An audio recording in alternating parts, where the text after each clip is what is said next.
Alright folks, hello and welcome to this round 1 set of ADV Revival 2. My name is Cobb. My gamer credentials are mostly in Smash and FGC commentary. The Revival Tournament's staff, however, have graciously allowed me to yap over some Gen 3 OU tournament gameplay. So, aren't we lucky? A bit of background on our players here. Oathkeeper on the right, under the alias Just Blame Hacks. Perhaps some sage advice to us all. Oathkeeper is a longtime player and Smogon contributor. I have no doubt that we'll see some solid gameplay from that side. And on the left we have Dusty fans. Not much info on them. I'm going to assume that they are a relatively unknown player. And let's get into the gaming. Okay, we have a Tauros hitting the field on turn 1. Round 1, turn 1. Tauros usually a late game cleaner. Very rare to see it in the lead slot, if ever. Representing similar options to Slacking, with the big normal type stab and Earthquake to hit Rock and Steel. Hard to say who is favored in this situation, though. Double Edge can one-hit KO some squishy or Zapdos builds. I did calc that beforehand once I saw this matchup. It does have to worry about getting T-waved, though, if Zapdos doesn't go down, because that will heavily compromise Tauros' ability to perform any janitorial duties later on, relying on that base 110 speed, one of its greatest assets. But I'll stop tanking the viewer retention metrics. Let's continue on with the gaming. Snorlax is going to come out turn 1 to tank a crit Thunderbolt. Going to be put into a 3-hit KO range. Maybe exploding here. Nope, gonna take a rest. Zapdos going to go out into Scarm. I was just about to say Tauros and Snorlax, that is a duo that wants Magneton on speed dial, because Scarm comes in quite easily on both, and definitely stops Tauros from cleaning up until Skarmory is down. Going to use the opportunity of the sleeping Snorlax to get spikes up, and Body Slam is the attack of choice on Snorlax after just realizing that this is a Rest Talk Curselax, more of a GSC flavored set. Snorlax usually likes taking at least a little bit of coverage in this format. Gonna get word out into Celebi though, and then Blissey is going to take an Ancient Power on the chin, a niche option on Celebi. Starmie gonna come in looking to Rapid Spin away these 3 spikes. Zapdos is the response. Thunder Wave though, good click. Trying to snipe a Gengar. Spin Block, maybe Ice Beam there. I don't know. That was a little terrifying. Zapdos threatening to just kill with T-Bolt here, I believe. And going to have to trade Starmie's life for a Rapid Spin despite the paralysis bailout there. That's a bit precarious because, you know, Tauros and Snorlax are going to invite in Scarm, and it's going to have opportunities to get those spikes back up. Claydol, though, going to get chunked heavily by Double Edge. Nice double back into Zapdos on the Scarm switching in. And Blissey is going to take a Thunderbolt and eat it for lunch, as it does. Snorlax back in. Aromatherapy. Okay. That heals the paralysis on Zapdos and is really going to throw a wrench into this plan, the plans of the Snorlax, who looks to kind of want to stick around and spread paralysis. You do love getting a paralysis on Scarm though. Make it think twice before clicking Protect to chip heal. All right, Skarmory though having some difficulties, shall we say? Okay, absolutely frozen in time. Just getting battered by these +1 body slams. Yeah, Scarm is just actually going to go down to Snorlax. Forget everything I said earlier. Claydol comes in looking to boom on the Snorlax. The +1 curse is going to help keep it a little healthy, and Tyranitar is in. Taunt is going to stop Snorlax from cursing up any further or recovering with rest. And a nice crit body slam there is going to both consume the Lumberry and put Tyranitar into the range where 2 more body slams will actually kill, it looks like. Tar does a D-Dance up to +1. And going to go for a Rock Slide flinch, but instead of attacking, Snorlax goes for a Curse. I don't know about that one because the Earthquake is going to be the easy follow-up to guarantee the kill there. Although Tauros does come in, I believe it should be a little faster. And clicks Hidden Power. Okay. Normally, you taking HP Ghost to not brick so hard into Gengar. But I guess HP Fighting in the lead slot, maybe, to hit Tyranitar. Kind of similar to what like Lead Arrow does. Zapdos does resist that though, and comes in pretty freely. Metagross comes in on an Ancient Power. Celebi hitting the Omni Boost. Bit of a silly situation, perhaps, may ensue. Go into our own Metagross with the +1 in all stats. Metagross, clearly feeling a little jealous, is going to raise its own attack a little bit. Narrowly survives an Earthquake and chooses to explode. Not quite enough with the defense boost, though, to kill the boosted up Metagross. And now I think we're threatening for a sweep here, but instead we click Agility. Not crazy about that. You were faster as going by the leftovers. And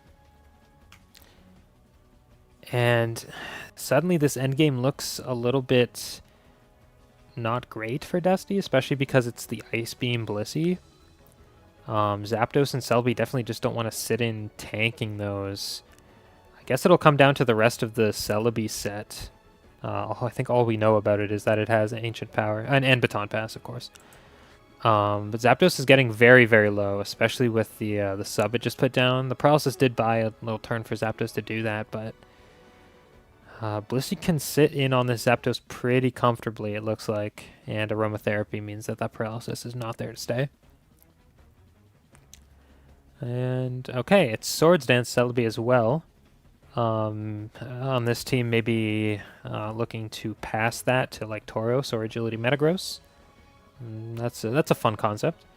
But with Ancient Power, I think maybe Swords Dance Celebi Ancient Power is like your win condition here. At +2 though, it's only doing a quarter. So if we want a 2-hit Blissey, then Dusty is going to need to get up to +6. Does seem though Celebi is taking these attacks from Blissey quite well. It should not have an issue surviving with these recovers.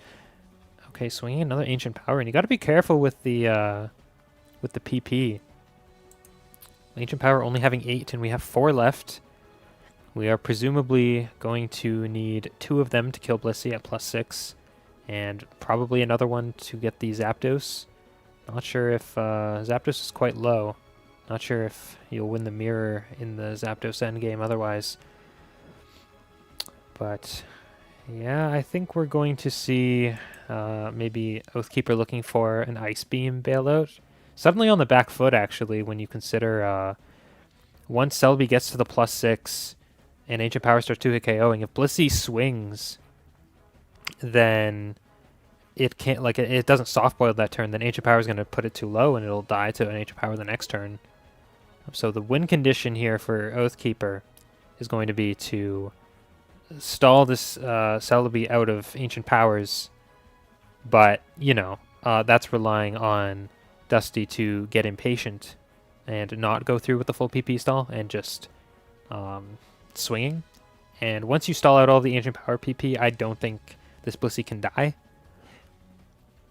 So it's a bit of a tough situation where you're kind of forced to Ice Beam for like a freeze chance out, I think. But if you swing, then Celebi hits Ancient Power in that turn, then Blissey is now dead. So pretty scary. I'm going to speed it up a bit because I think we're going into full PP stall territory with the Swords Dance soft boils. But Celebi definitely with the advantage between Recover and Swords Dance. Okay, a crit Fire Blast could have been an out there. So we can recover that up, no problem. Ice Beam for the follow-up. And Celebi should recover again, but actually taking that opportunity to Ancient Power again, and Fire Blast missing.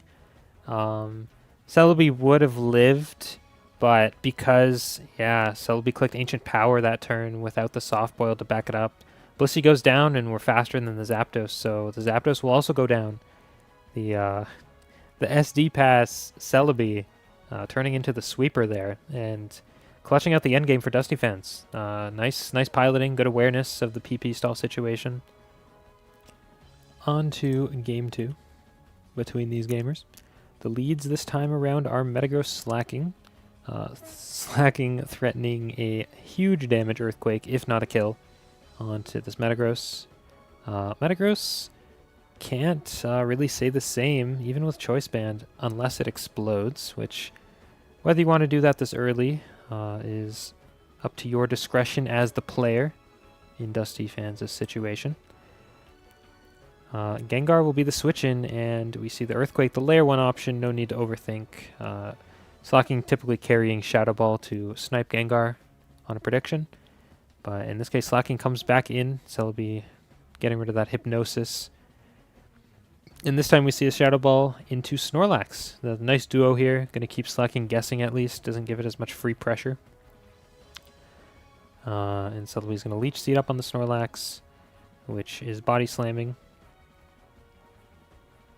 I do like the adaptation of the Fire Blast Snorlax. Kind of pressures a bit more on Skarm, unlike last game. But just going to explode on the Celebi. Hypnosis to the left, unfortunately, which means Gengar goes down to the Shadow Ball. Camerupt in, going to click a Toxic. Nice. But generally forced out by the Suicune. Going to protect for Toxic damage. Okay. But Slacking forced to immediately hit the road. As Protect will completely wall it. And Camerupt protecting again for more toxic damage. Suicune going to start snowballing with these Calm Minds. Snorlax is dead, so I have to wonder if Dusty Fans has another response in the back. Cloyster is kind of especially frail. We may see a boom here. But no, actually just going to spike up. And let me fix that spikes glitch. So yeah, Suicune's faster, so Cloyster is just going to go down without exploding. Which, if this is Rest Suicune, I'm not really sure what the out is for Dusty Fans, unless Metagross explodes. No. And that crit mash did nothing to Suicune. So this is definitely not a Choice Band Metagross. Magneton will come in now. Getting the Metagross at least quite low with HP Fire, but Metagross is actually mixed and has an HP Fire of its own to get rid of Magneton. But now Slacking comes in, fun's over. Earthquake will take another soul. Suicune in to punish the Truant turn, the forced switch. Substitute, going to give it a little bit of breathing room, but Suicune and Snorlax are going to be very tough for Dusty Fans' Suicune to break here, even with Calm Minds. Okay, Roar. Doug Trio is in the last slot for Oathkeeper. Not really what you want to see, actually, because, yeah, happy to trade Doug Trio's life for enough damage on Suicune so that Slacking can come in and just kill it. And, I mean, you can put in Camerupt here to take the blow, but I think you're kind of just stuck in the same situation again if you're Dusty Fans, where you're too low to take a hit from Slacking, so no matter what you do after you kill something, if you don't have that sub up, then Slacking just completely annihilates you the next turn. And even these body slams being enough to break the sub is bad news. Yeah, Suicune is just going to fall to the Snorlax. And that was game 2. Pretty decisively in Oathkeeper's favor that time. On to the decisive Game 3 in this set. Both players at a win apiece. The leads this time will be Celebi Zapdos. If you have Celebi, it's usually a pretty safe switch in to Zap leads. So this puts Dusty Fans a little ahead of the curve, I would say. Swords Dance right off the bat. That is a very aggressive intentions emanating from this creature. The creature being Celebi, not the player. Natural Cure away the Toxic, no big deal. Tauros returns as the recipient of this Swords Dance. And we are going to double edge into Skarmory. That should do some pretty nice damage, yeah. Skarm might roar here. No, gonna maximize Skarm's health as a resource and just put down a spike. You can take another hit here and roar out if you'd like, but if you have Gengar, as you do, that will take the double edge handily, forcing Tauros out. I believe that's what's meant when they say, till the cows come home. This is one such situation. And Gengar Ice Punching. Metagross will be the switch into a subsequent Ice Punch. And this was Agility mixed Metagross last game, and there's the Agility again we're seeing. Kind of scary to do with Wisp Gengar, potentially. And gonna take an Earthquake from Claydol pretty well. Although I don't think your Meteor Mashes will do, yeah. I guess these two might trade hits. Metagross should live another EQ with the lefty's heal. Claydol will also live another Meteor Mash after this with the lefty's heal. So Metagross may opt to explode here. That will be the click. And Claydol and Metagross both go down. Starmie in. Threatening Thunder Wave as we saw on it in Game 1. Zapdos will Mr. President that away from the Gengar. And Ice Beam into the Zapdos is going to be met with a Thunderbolt, dropping Starmie instantly. Celebi should be able to heal up in front of the Zapdos, not a problem. But we'll click Ancient Power, get an Omni Boost into the Gengar coming in. Recovering up. Yeah, back to full. This can get scary if it gets past. We have a Zapdos and Snorlax in the back if it really is the same team as Game 1. Ice Punch not freezing. And Flygon comes in on this Swords Dance for Celebi. +3 Ancient Power is not doing a lot to Flygon at all. Neither is the Earthquake, but I did just notice that that is not lefties on Flygon. So perhaps Choice Band? Zapdos lives the Ancient Power and gets another Omni Boost. The pressure on Zapdos at least burning 2 of the Ancient Power PP instead of 1. And we only got 3 left. Scarm taking another one on the chin, roaring out the Celebi, erasing its hard-earned stat boosts. And now Snorlax is in. The Snorlax that famously body slammed through Scarm's entire life in Game 1. We may see the same thing happen to finish the job. But Zap comes in to punish the third spike. And the Oathkeeper Zapdos will be the one to take the hit. Decidedly trying to preserve Scarm here. Sorry. Rock Slide missing. I believe this will be Choice Band Flygon. And oh man, this is okay. This is a speed tie situation, in fact. And Zapdos is not HP Ice, it's HP Grass. So Flygon will be victorious due to the coin flip on the speed tie. And Celebi is now in, can take a Rock Slide, no problem. Moltres will complete the Superman 6 for Oathkeeper. And tries to double the Skarmory, but actually Swords Dancing in the face of Moltres there is crazy. And Swords Dancing again in the face of what could have been Roar on Skarmory. This Ancient Power is going to take out Scarm. Flygon comes in though. And the Banded HP Bug annihilating that Celebi. And Tauros clicking Hidden Power. This was not HP Ghost in Game 1. If it is in this game, okay, no. Moltres resists it. That is HP Fighting or Bug, as we saw in Game 1. And in that case, if this is also the same Snorlax set, I don't think there's anything left on Dusty Fans' team that can touch Gengar. No HP Ghost on Tauros. Last game it was Rest Hawk Curslax with Body Slam, so no Shadow Ball. Even though Snorlax does wall both of these two pretty effectively, well, the crit compromises that a bit, but Sleep Talk Body Slam will clear out the Moltres, but hopefully that curse got replaced. T-Bolt doesn't do much, and it is unfortunately Curse. That will be the game, I imagine. Gengar can T-Bolt to gradually chip it down with T-Bolt, but Snorlax has no way of actually hitting Gengar. And that will be it. That'll be the game for Oathkeeper. I don't think you can really blame Hex for that one. It did come down to Game 3 last Mon. Some slightly different team building choices on Dusty's part could have perhaps swung it in their favor. Especially a different Snorlax set could have been a game changer with Shadow Ball. And anyway, well done to Oathkeeper. Well piloted teams. I especially like the Superman 6 with Choice Band Flygon. That's a fun one. Yeah, this was but a taste of all of the gaming that is to come in this tournament. So stay tuned for future uploads, and farewell.